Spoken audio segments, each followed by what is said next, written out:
This is Scrapbook.com, and we're at American Crafts headquarters looking at a new line from Pebbles called Spooky Boo, and this Halloween collection is adorable with everything you'd want in Halloween collection. So let's start at the top and look at some of the stickers here.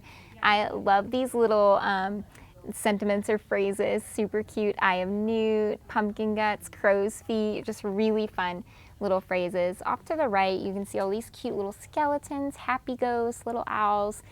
Really nice stickers, and then also the alpha stickers are black and they have orange around the edge, which is really pretty.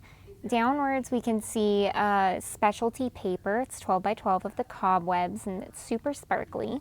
They're also doing a line of bats in this line for party decor, which is really fun to see from Pebbles, and they're nice sparkly bats. And spiders. So super cute if you're having a Halloween party, if you want to put those on invitations or a napkin holder, how fun would that be? And then here we have the printed cardstock shapes. They're the little die cuts with the gold accents and all sorts of tiny little guys in here.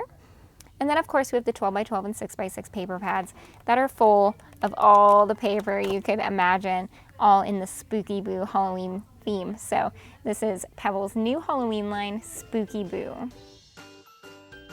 Thanks for watching. This video was filmed by Scrapbook.com at the American Crafts headquarters in Utah. If you want to see more from Scrapbook.com, please like, share, subscribe, and leave a message. Happy crafting!